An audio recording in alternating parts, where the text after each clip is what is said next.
अब संत भी जो है उसका नाम संत भी जो है वो पाखंड पारायण होते चले जा रहे हैं। बोले पाखंड का अर्थ क्या है? पापस्य खंडः, पाप पाखंडः, अर्थात पाप का ही जो खंड हो वही पाखंड होता है। अब महाराज सोचिए परिभाषाएं कितनी बदल गई। यह पूछने पर बंगला किसका है भैया? तो बोले त्यागी जी महाराज का है, नाम है त्यागी जी और बंगला है। यह बच्चे किसके हैं भैया? तो ब्रह्मचारी जी के हैं, नाम है ब्रह्मचारी जी, बच्चे भी हैं। इतना शोर हल्ला कहाँ सुनाई पड़ रहा है भाई? बोले मौनी बाबा के यहाँ सुनाई दे रहा है। मौनी बाबा है, शोर हल्ला हो रहा है। बड़ी विचित्र स्थिति बन गई। तपसी धनवंत दरिद्र भी कौतुकतात न जात कही। पहले संत महात्मा जो है विरक्त हुआ करते थे, लेकिन अभी की स्थिति क्या है महाराज?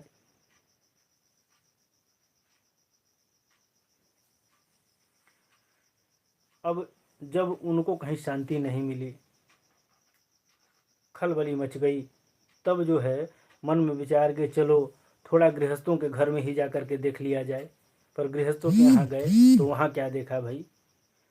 तरुणी प्रभुता गेहे श्यालको बुद्धिदायक कन्या विक्रयितो लोभात दम्पिता नाम च कलकनम। बोले महाराज मैंने गृहस्थों के यहाँ जा करके देखा कि माता पिता की सेवा कब तक है? तो बोले माता पिता के हाथ में जब तक से तिजोरी की चाबियाँ हैं।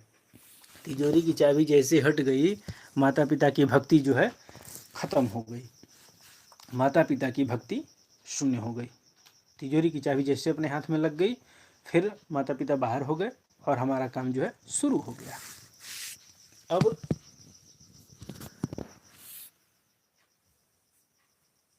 वार्ता को पिन पृक्षति गे है, तो माई बाबू की सेवा तो ये हो गई, मिल गया तिजोरी का चाबी, घर का मालिकाना हक मिल गया। तो फिर अपने मन से कोई कार्य करना है तो अपने से बड़ों का राय नहीं लेना है। तो राय कौन देगा भैया? राय शुमारी करने कौन आएगा? तो बोले साला साहब आते हैं और उन्हीं से जो है पूछ करके सारा काम किया जाए। तो ब्रजमंडल में एक कहावत चलती है, दीवार बिगाड़े यारो और घर बिगाड़े सारो। बोले महाराज दीवार की शोभा जो है अलमारी बिगाड़ देती है। दीवार में जो अलमारी चुनी जाती है वो अलमारी जो है दीवार को कमज़ोर कर देती है, और घर बिगाड़े सारो। जिस दिन से अपने सार के वक्तव्य को लेकर के उसका बहनोई चलना शुरू कर दिया, उसका परिवार टूट जाएगा। और कलिकाल में नारद जी यही देख रहे हैं। अब समधि और संबंधी कौन है भाई? तो उस पर भी बताए कि बेटियों की शादी नहीं हो रही, सौदा हो रहा है। जो बहुत बढ़िया पैसा देगा, जो बहुत बढ़िया रकम देगा, वही समधि है। जो बढ़िया सौदा कर जाए, जितना बढ़िया सौदा हो जाए, वही समधि है। बोले एवं पश्चन कलेर दोषान पर्यटन वनीमहम यामुनम तटमापन्नो तत्र लीला हरेर भूत। मृत्युलोक में यह सब देख करके मेरा मन चित्त जो है एकदम अशांत हो गया। मैंने सोचा कि अब कहाँ चला जाए, तो श्रीधाम वृंदावन याद आया। देखिए श्रीधाम वृंदावन का याद नारद जी को आ गया। और वहाँ जब पहुँचे तो दिव्य प्रकाट्य भूमि में यमुना जी के पुलिन तट पे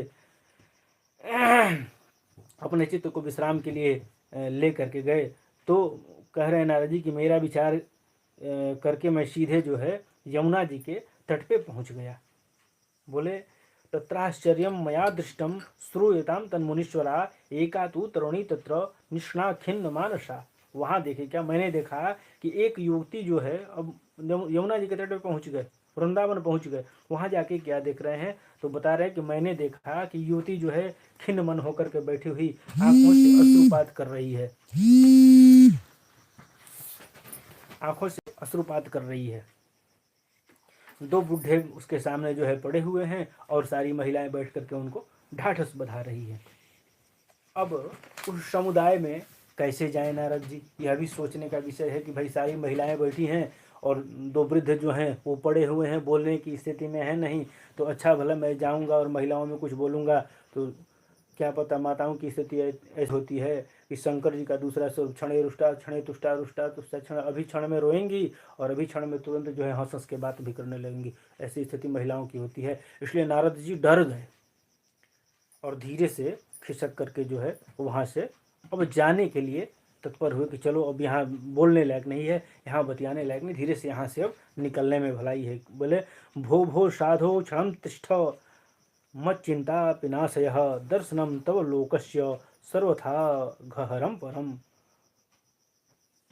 बोले महाराज कहाँ भागे जा रहे हो। जब वो निकल रहे थे तो वो जो महिला बैठी थी अश्रुपात कर रही थी, उन्होंने उनको रोका। बोले रुको महाराज, कहाँ जा रहे हो, 1 मिनट रुकिए तो सही। आप जैसे संतों के दर्शन मात्र से ही जीव के समस्त पाप और ताप संताप नष्ट हो जाते हैं। मेरे तो न जाने कितने जन्मों के भाग्योदय हुए जो आपके दर्शन हुए।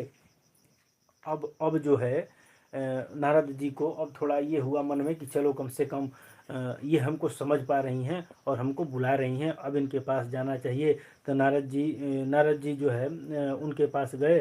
तो नारद जी कहते हैं कि मैया, जा कर के कहते हैं मैया जब उन्होंने इस प्रकार से हमें बुलाया, नारद जी कहते हैं कि भैया जब उस प्रकार से उन्होंने हमको बुलाया तो मैं उनके पास गया और उनसे पूछा। क्या पूछा भैया? काशी त्वम, हे देवी आप कौन हैं?